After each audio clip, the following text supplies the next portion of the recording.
Friends, आज discuss करने वाला हूँ मैथ को। और आज हमारा जो टॉपिक है वर्ग एवं वर्गमूल है। ये जो है हिंदी मीडियम का मैथ है, इसके बाद मैं इंग्लिश मीडियम का यही टॉपिक करवाऊँगा। सारे क्वेश्चन सेम है, बस बाय लैंग्वेज चेंज है, ठीक है। तो इसके लिए बेसिक फंडे कुछ जान लेता हूँ, तो उनको देखते जाइए और जो भी लिखने को है वो लिखते जाइएगा, ठीक है।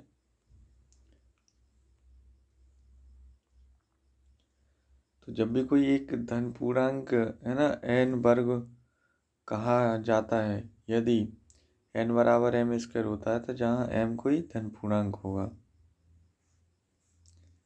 सेकेंड पॉइंट हमें दे रखा है, किसी पूर्ण वर्ग संख्या के अंत में शून्य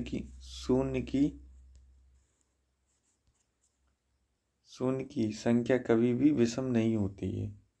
शून्य की संख्या क्या नहीं होती, कभी भी विषम।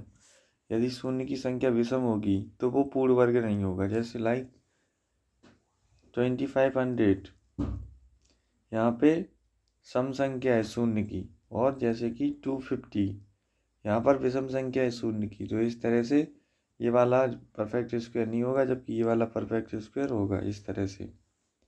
थर्ड, जिन संख्याओं के इकाई स्थान पर 2, 3, 7 और 8 आए वे वर्ग संख्याएं नहीं हो सकती।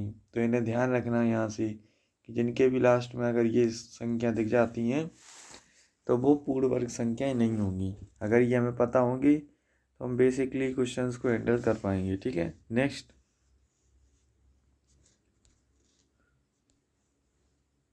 यदि अभी तक आपने चैनल को सब्सक्राइब नहीं किया है तो चैनल को सब्सक्राइब कर लें, वीडियो को लाइक और दोस्तों के साथ ज़्यादा से ज़्यादा शेयर करें, ठीक है। और अपने साथियों को ज़रूर जुड़वाएं, क्योंकि यहाँ पर टोटली मैथ करवाया जाएगा। अब सम संख्याओं का वर्ग जो है ना सम होता है, और जबकि विषम संख्याओं का वर्ग क्या होता है, विषम। ये रूल है, अगर ये रूल मतलब जो रूल समझ गए उसके बाद आप मैथ अच्छे से लगा पाएंगे। 5, एक को छोड़कर किसी संख्या का वर्ग 3 का गुणज होता है और 3 के गुणज से एक अधिक होता है। तो इसको भी ध्यान रखना, ठीक है।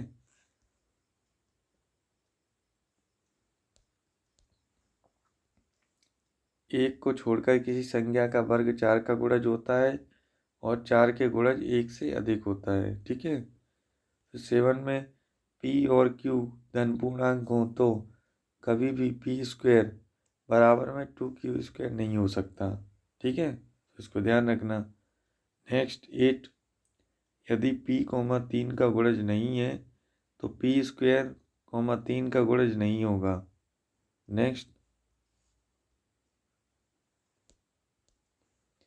9, यदि कोई धन पूर्णांक है तो इस तरह से लिखेंगे n+1 का होल स्क्वायर माइनस का n इस इक्वल में n+1 plus n, second bracket में n+1 माइनस का n। तो इसे हम 2n+1 भी लिख सकते हैं, ठीक है। इस फॉर्मूले का भी हमें है ना ज़रूरत पड़ता है। नेक्स्ट, रूल नंबर 10 दे रखा है हमें यहाँ पर, 2 अंकों की संख्याएं जिनके इकाई स्थान पर 5 हो का वर्ग निम्न प्रकार हो सकता है। अगर इकाई स्थान पर, या इकाई का मतलब होता है लास्ट प्लेस पर, जैसे ये तो ये वर्ग हो सकता है। किस तरह से, जैसे मान लो 25 का है ना वर्ग, तो इसका 2 इंटू में 3 और सैकड़े के स्थान पर क्या है 5 स्क्वायर। तो इस तरह से ये 2 इंटू 3 क्या हो गया 6, और ये 25। यहाँ पे फिर सैकड़े के लिए हमने डबल जीरो लगाया तो इनको ऐड किया, तो इस तरह से हमारा 25 है ना वर्ग निकल आया। फिर इधर 35 का स्क्वायर बराबर में 3 इंटू 4, इससे जो फर्स्ट नंबर होता है उससे एक बढ़ा के लेते हैं, ऊपर बोला गया था तो उसका इंटू करते हैं, फिर लास्ट वाले नंबर का स्क्वायर कर दिए, ये कर दिया। फिर 3×4 = 12 आया, इसको सैकड़े में लिखा तो 2 जीरो लगाने पड़ेंगी, ठीक है। फिर 25 लिखा, इस तरह से ये भी आ गया, ठीक है। नेक्स्ट 11, यदि mn, p सभी धन पूर्णांक हों और p स्क्वायर बराबर में m स्क्वायर प्लस का n स्क्वायर हो सकता है, तो mn,p पाइथागोरस त्रिक कहलाती हैं। ये पूछा जाता है ना। अभी इसके क्वेश्चन भी दिए रखे हैं, वो डिस्कस करेंगे। ध्यान रखो, 2m, m स्क्वायर माइनस का 1, m स्क्वायर प्लस का 1, हमेशा पाइथागोरस त्रिक कहलाता है। ठीक है, और यदि n विषम संख्या है तब इसके लिए ये फॉर्मूला है।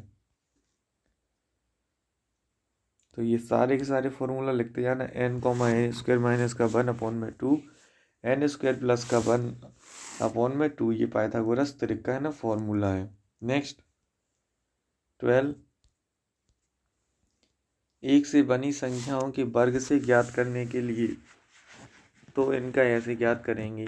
ठीक है, एक से जब भी संख्या बनेगी तो यहाँ से एक बार आपके पेपर में कई बार ऐसे क्वेश्चन आ चुका है कि एक के, है ना, तो हम नॉर्मली क्या होते हैं ऐसे लिख देते हैं, जैसे मान लो एक का है ना 4 बार लिखते हैं और इनका वर्ग फाइंड करना है, तो नॉर्मली क्या करेंगे 1 2 3 और 4, फिर इसके बाद हम ना उल्टी गिनती लिखना स्टार्ट कर देंगे 3 2 1।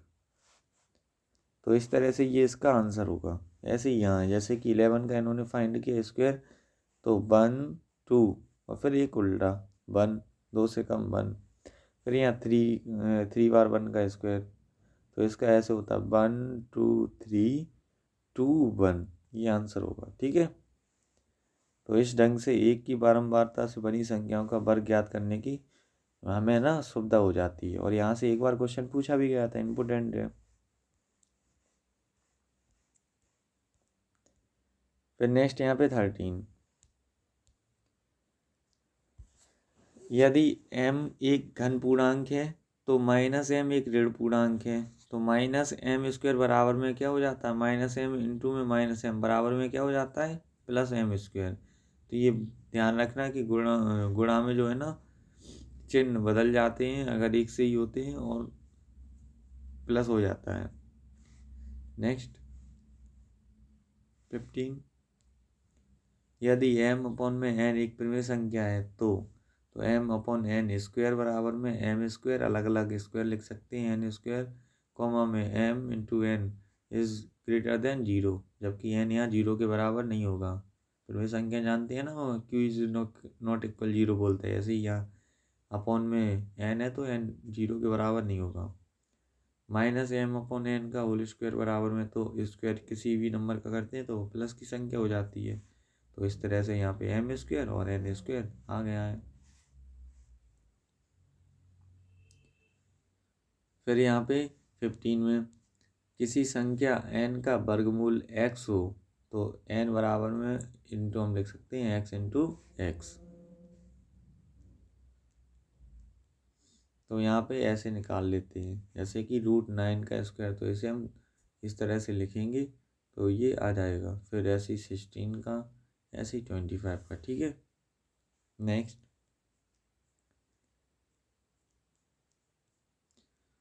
और यहाँ पे ध्यान रखना, फिलहाल किसी संख्या का वर्गमूल पूछा जाए तो धनात्मक मान ही उत्तर होता है।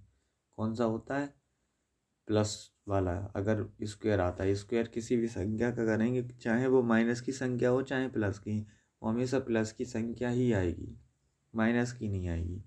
16, किसी समपूर्ण वर्ग संख्या का जो है ना वर्गमूल क्या होता है, सम होता है, और किसी विषम पूर्ण वर्ग संख्या का वर्गमूल भी विषम होता है। तो दोनों ही पॉइंट इंपोर्टेंट है, यहाँ से भी क्वेश्चन पूछा जाएगा आपके अभी।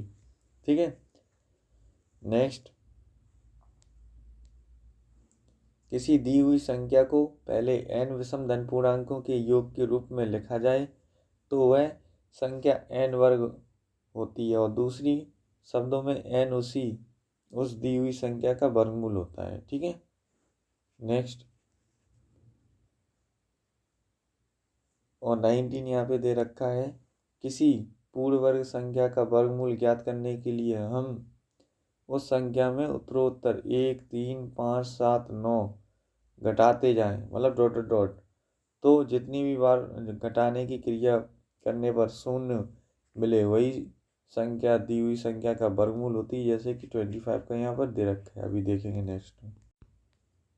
जैसे ये यहाँ पर दे रखा है 25 में से -1 किया तो ये 24 में से -3 किया तो ये विषम संख्याओं को माइनस करती है। ठीक है, और नंबर को, फिर जो भी 21 आंसर आया उसमें से 5 माइनस किया, और उसके बाद आंसर आया 16 में से हमने 7 को माइनस किया, और उसके बाद आंसर आया 9, 9 में से हमने 9 को माइनस किया, 0 आया। यदि लास्ट तक इसका 0 आ जाता है तो वो परफेक्ट स्क्वायर है, नहीं तो नहीं है। ठीक है, फिर 20,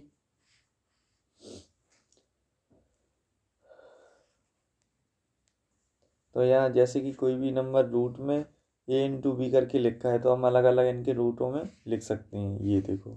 ठीक है, फिर यदि डिवाइड में लिखा है तो उसे भी हम अलग अलग अपॉन में लिख सकते हैं रूट के अंदर।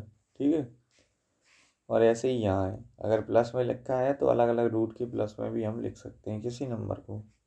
नेक्स्ट, फिर 21, √3, √2, √5 आदि ये कैसी संख्या होती हैं?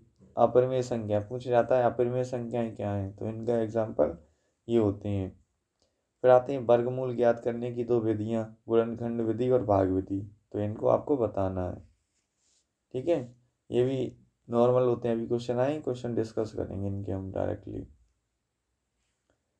फिर ये फॉर्मूले हैं, ये फॉर्मूले आपको ध्यान रखने होंगे, यहाँ से क्वेश्चन बनेंगे। ठीक है, ए प्लस बी का होल स्क्वायर क्या होता है? A square plus 2ab plus B square.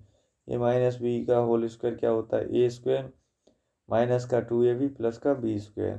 फिर ए स्क्वायर माइनस का बी स्क्वायर बराबर क्या होता है? A plus B, A minus B.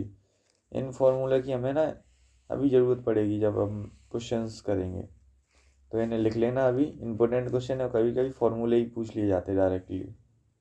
Next,